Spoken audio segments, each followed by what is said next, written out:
Oke, kita ketemu lagi di part kedua di mata kuliah analisis perancangan kerja, pengantar Terbrix dan juga method time measurements atau kita singkat dengan MTM.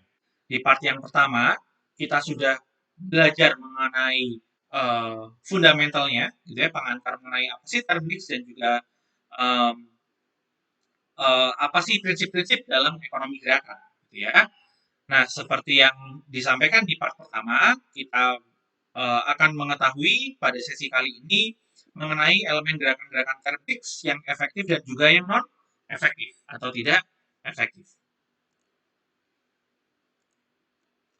So, kita sampai sini pada part pertama.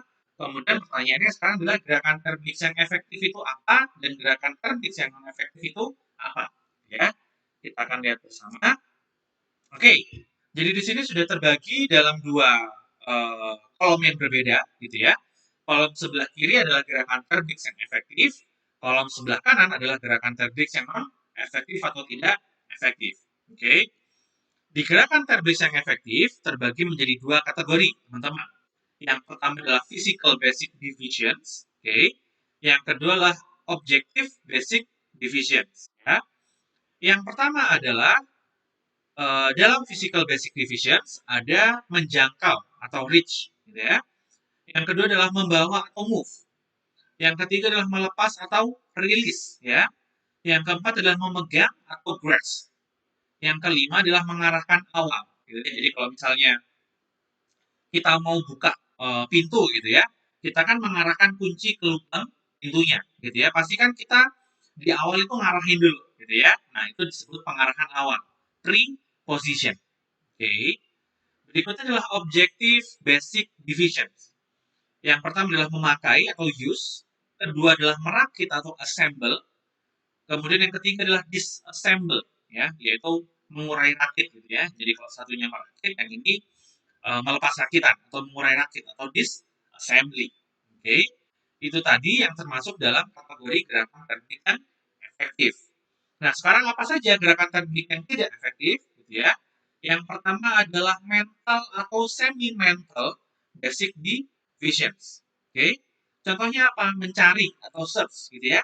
Nah, di slide sebelumnya juga disampaikan, jangan sampai kegiatan kerja kita itu habis dalam mencari peralatan, gitu ya.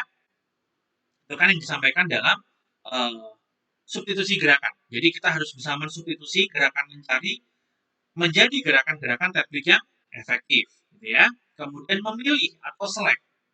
Yang ketiga adalah mengarahkan, position. Jadi kita boleh pre-position, tapi setelah kuncinya masuk kita jangan positioning lagi, gitu ya.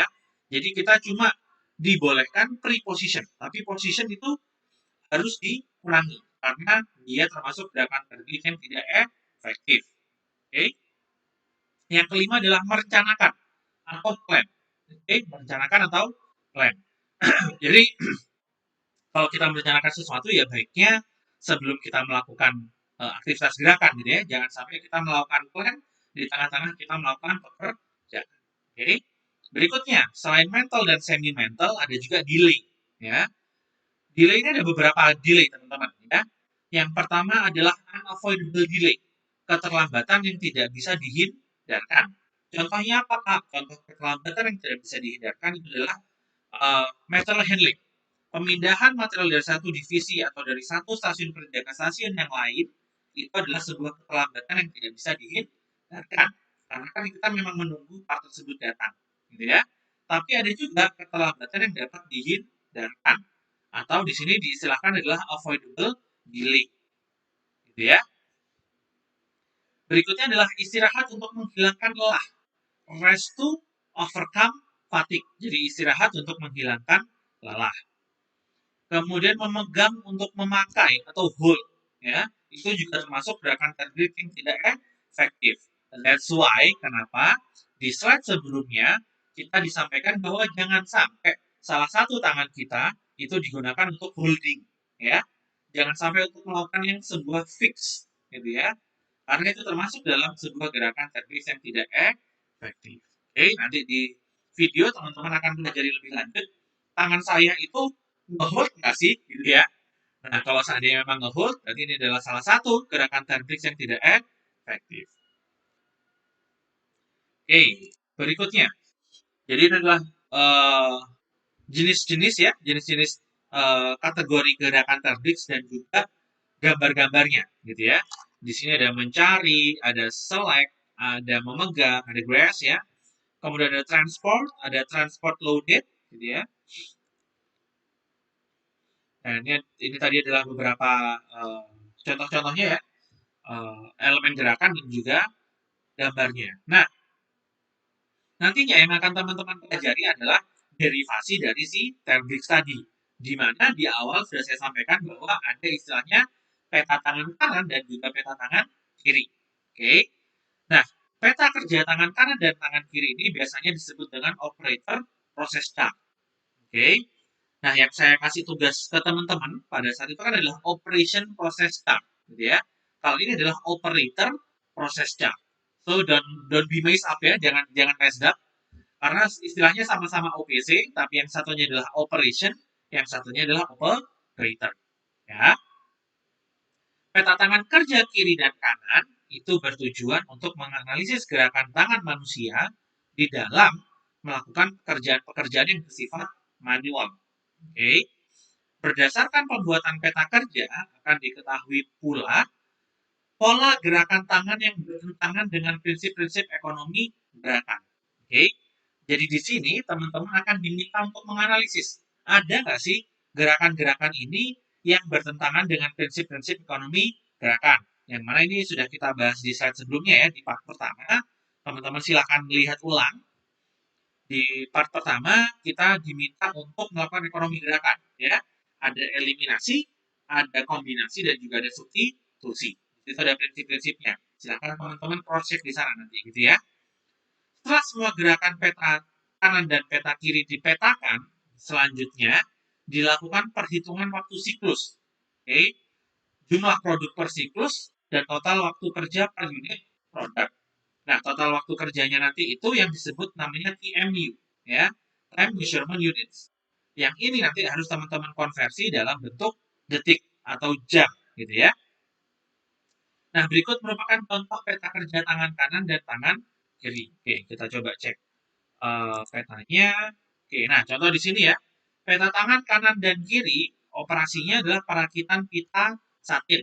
Oke, tanggal dibuatnya adalah 14 Februari 2020 oleh kelompok A6. Kemudian departemennya adalah departemen perakitan. Oke. Nah, di sini tersedia layout teman-teman. Ya, layout ini adalah layout di mana operator itu duduk atau di mana operator itu berdiri melakukan suatu aktivitas kerja.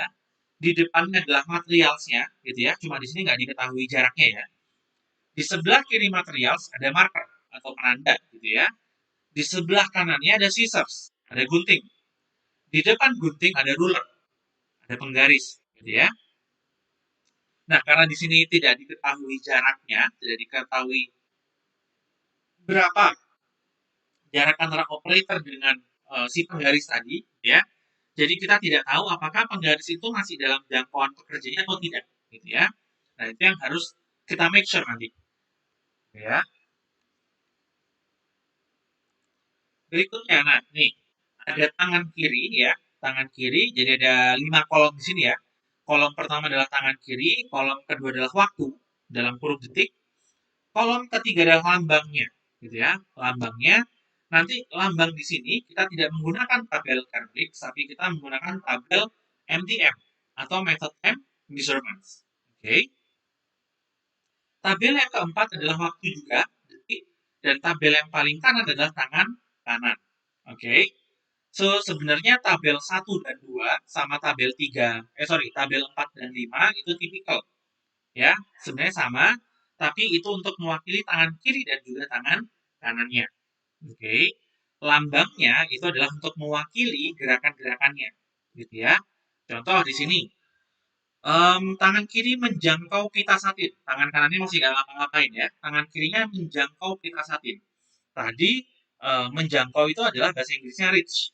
Oke, okay, reach. Kemudian memegang pita satin. Oke, okay. Memegang itu seharusnya hold ya, memegang hold. Tapi di sini dilambangkannya G. Ya. Jadi di sini diketahui teman-teman, tangan kirinya itu statis. selama 11 detik, ya. Karena kan lambangnya sama terus. G, yang bawah juga G, gitu ya. Nah, sementara yang tangan kanan dia operasinya berganti-ganti. Mulai dari reach, grasp gitu ya. Kemudian ada AP atau apply pressures. Kemudian ada M, nanti itu adalah move. RL itu adalah release load ya. Kemudian ada lagi R, G, P, dan AP gitu ya. Tangan kanannya malah yang berganti-ganti gerakannya. Nah, sehingga di sini kita sudah tahu bahwa ada gerakan yang perlu dibenerin nih, gitu ya. Karena salah satu tangan kita melakukan holding position atau fixed position, gitu ya. Nah, berikutnya pada saat menekan buku, tangan kiri dan tangan kanan dua-duanya sama-sama bekerja, sama-sama menggunakan apply pressure, gitu ya. Nah, di sini diketahui total waktu siklusnya tangan kiri adalah 17, tangan kanan adalah 17. Nah, nanti pada saat teman-teman mengerjakan modul ya, teman-teman akan memilih waktu siklus mana sih yang seharusnya kita ambil sebagai waktu untuk mewakili gerakan tangan kiri dan tangan kanan. Oke, ini adalah contohnya ya teman-teman ya. Nah, sekarang adalah aplikasi method time measurement. Aplikasinya gimana? Gitu ya. Method time measurements adalah suatu sistem penetapan awal waktu baku. Ya, jadi penetapan awal waktu baku atau diistilahkan sebagai predetermined time standard. Jadi ada determined time standard, itu adalah sudah waktu bakunya, ada predetermined time standard. Oke, yang dikembangkan berdasarkan studi gambar gerakan-gerakan kerja dari suatu operasi kerja industri. Di sini studi gambarnya adalah gambar bergerak ya, kan video ya. Kemudian MTM merupakan salah satu metode pengukuran kerja secara tidak langsung. Oke, tadi kita sudah di awal disampaikan bahwa ada pengukuran kerja secara langsung dan ada pengukuran kerja secara tidak langsung. Yang kita lakukan pada modul 1 nanti teman-teman itu adalah pengukuran kerja secara tidak langsung. Oke, karena apa? Karena teman-teman berdasarkan studi gambar, ya, studi video, tidak melakukan studi langsung ke pekerjanya. Oke, that's why dinamakan pengukuran kerja secara tidak langsung. Got it ya sampai sini ya. Berikutnya adalah kelebihan MTM adalah waktu relatif singkat. Oke, waktunya relatif singkat tanpa mencatat elemen-elemen gerakan pekerja satu persatu. Oke, biaya lebih murah dan mampu memprediksi suatu penyelesaian pekerjaan. Sedangkan kekurangannya hanya terbatas untuk pekerjaan yang dilakukan secara manual, ya. Belum ada tabel data waktu gerakan yang menyeluruh. Tabel yang digunakan adalah untuk orang Eropa, serta dibutuhkan ketelitian yang tinggi. Oke, jadi parameter-parameter yang digunakan nanti teman-teman pada tabel MTM ini itu adalah waktu, ya, waktu yang sebenarnya parameternya untuk orang Eropa. Tapi coba kita implementasikan di Asia. Apakah relevan, Pak? Ya, relevan, gitu ya, tetap relevan, tapi memang ada plus minus di situ. Ya, tetap ada toleransi yang bisa kita gunakan di situ. Oke. Ini adalah plus minusnya ya, plus minus dalam aplikasi method time measurement. Nah, salah satu aplikasi MTM di dunia industri itu terdapat pada perusahaan rokok SKT atau sigaret kretek tangan ya. Jadi teman-teman, ini intermezzo sedikit ya. Jadi dalam dunia perokokan, dunia perokokan, jadi sebenarnya sekarang itu dalam membuat rokok itu sudah dibantu oleh mesin sebenarnya. Jadi seperti apa ya? Sampurna gitu ya. Ambil contoh Sampurna gitu ya. Kalau teman-teman pernah main ke House of Sampurna, di sana teman-teman akan ketemu sama mesin manual melinting rokok. Oke, akan ketemu. Tapi sekarang industrinya sudah menggunakan mesin juga, gitu ya. Jadi tanpa menggunakan pekerja. Tapi pemerintah tetap meregulasi bahwa pabrik rokok tidak boleh mengganti manusianya atau pekerjanya atau buruhnya menggunakan 100% mesin. Jadi pemerintah sudah menetapkan ada persentase berapa persen yang boleh atau dibolehkan untuk dicetak menggunakan mesin. Ada beberapa persentase yang memang harus dilakukan oleh pekerja. Hal ini dilakukan oleh pemerintah karena industri rokok itu adalah industri padat karya. Industri yang bisa menyedot banyak tenaga kerja. Dan itu yang dibutuhkan oleh Indonesia dengan banyaknya penduduk kita. Gitu ya. Saya lanjutkan, penggunaan metode ini berguna untuk mengukur waktu yang dibutuhkan pekerja melinting rokok dengan tangan. Oke, dengan menjadikan beberapa pekerja menjadi sampel untuk perbaikan waktu kerja. Oke, dari data yang telah ada tersebut diukur pula performance rating serta allowance-nya. Ya, jadi nanti ditetapkan performance ratingnya kalau kita sudah dapat determine standar time-nya tadi ya, maka kita bisa mengukur si pekerja ini perform nggak sih dengan standar yang sudah kita tetapkan, ya. Serta nanti kita menentukan allowance, karena kan mereka pasti butuh ke kamar kecil gitu ya, untuk personal staff ya, personal time. Setelah itu didapatkan waktu standar, jadi tadi kita menggunakan predetermine ya, predetermine, kemudian kita menggunakan performance rating berapa persen, kemudian kita tambahkan allowance gitu ya, kemudian itu nanti yang akan berubah menjadi standar time. Oke, jadi predetermine, performance rating ditambahkan juga allowance. Oke, ini adalah contoh gambar buruh ya, melakukan pekerjaan pembuatan SKT. Oke, dalam aplikasi pengukuran kerja tidak langsung, yaitu metode MTM ya, Method Time Measurement ini, khususnya MTM1 menggunakan serangkaian elemen gerakan MTM. Jadi nanti kita akan breakdown lagi gerakannya ya. Di sini teman-teman akan mengenal nanti ada 10 macam elemen gerakan MTM yang bisa teman-teman gunakan untuk membreakdown video yang akan saya berikan ke teman-teman. Ya. So, apa saja 10 macam elemen gerakannya? Nanti kita akan ketemu ke part ketiga. Gitu ya.